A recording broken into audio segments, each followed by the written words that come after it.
आज हम family laws के ऊपर बात करेंगे। फैमिली लॉज से बात करने वाले हैं। चलिए मैं आपसे पूछती हूँ कि फैमिली लॉज है क्या?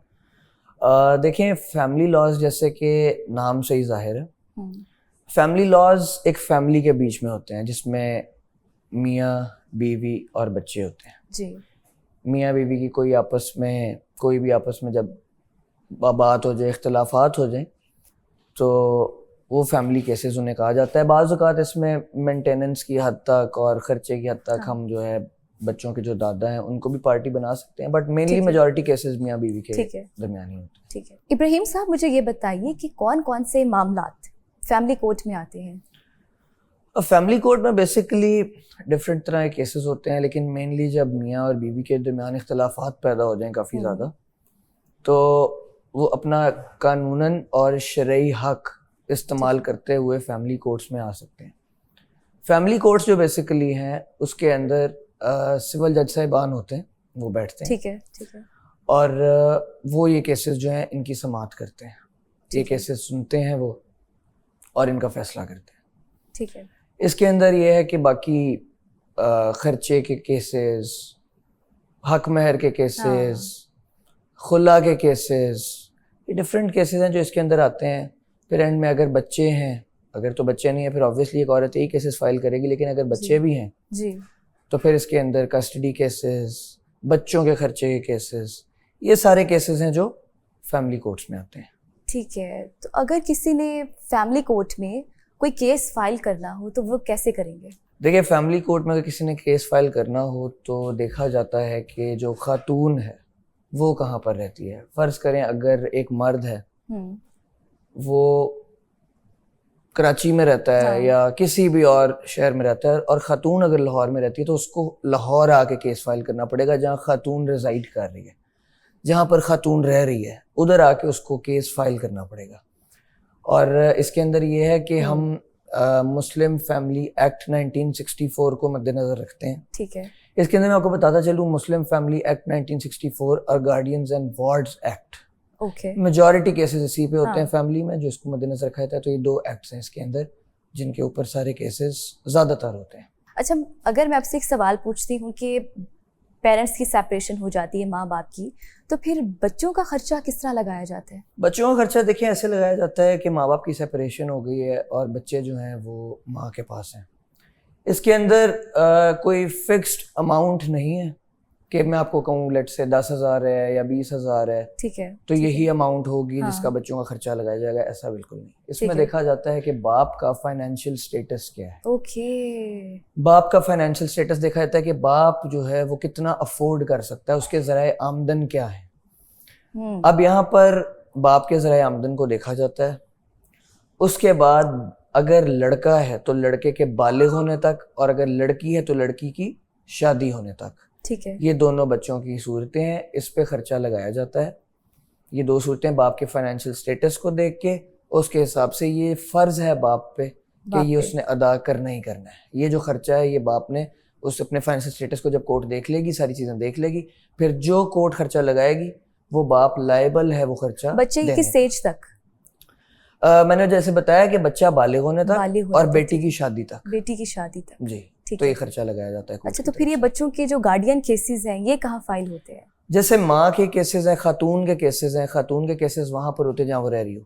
ठीक है। वैसे आया कि बच्चे बाप के पास हैं या माँ के पास हैं, बच्चे जहाँ भी रह रहे हैं, जहाँ बच्चे रिजाइड कर रहे हैं, जिस भी शहर में, उस शहर की फैमिली कोर्ट्स में दावा किया जाएगा।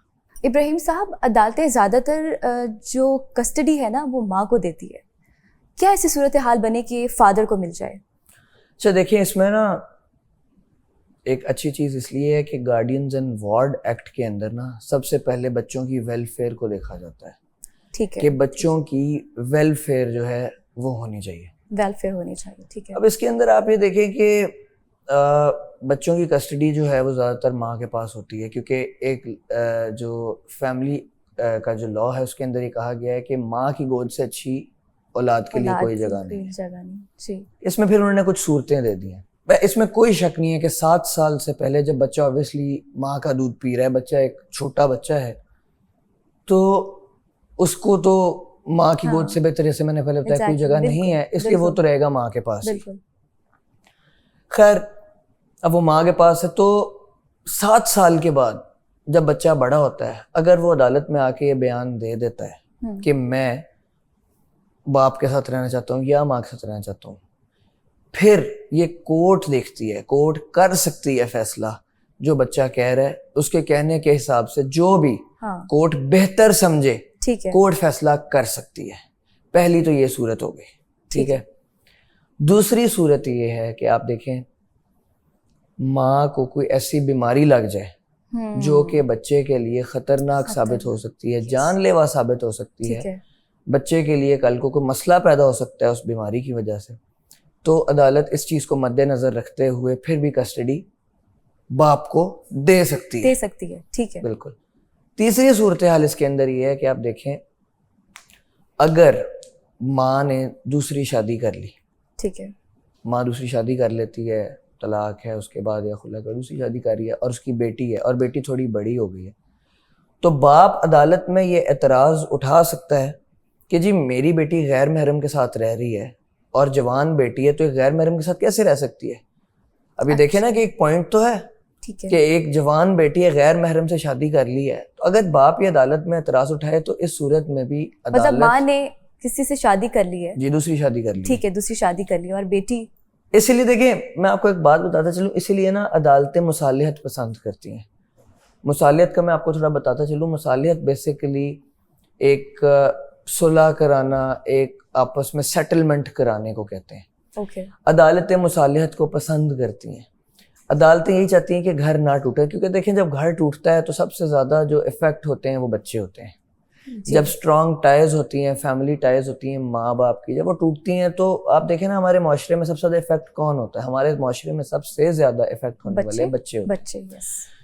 इस वजह से अदालतें ट्रायल मुकदमा शुरू होने से पहले मुसालिहत की कोशिश करती हैं। उसके बाद अदालतें मुकदमा ख़त्म होने के बाद फैसला होने से पहले भी मुसालिहत की कोशिश करती हैं कि घर बच जाए, क्योंकि सबसे ज़्यादा पसंदीदा फैमिली कोर्ट्स का जो एक अमल है वो मुसालिहत होता है। ठीक है। बट फिर भी अगर कोई सूरत हाल ऐसी बन जाए कि मुसालिहत नहीं हो सक रही है, या कोई भी मसला मसाइल आपको पता है पना होता है, बाज़ वक़्त लोगों के दिलों में बातें होती हैं, नहीं हो सकती, फिर ये सूरतों को मद्देनज़र रखते हुए अदालतें जो है कस्टडी वो बाप को दे सकती है।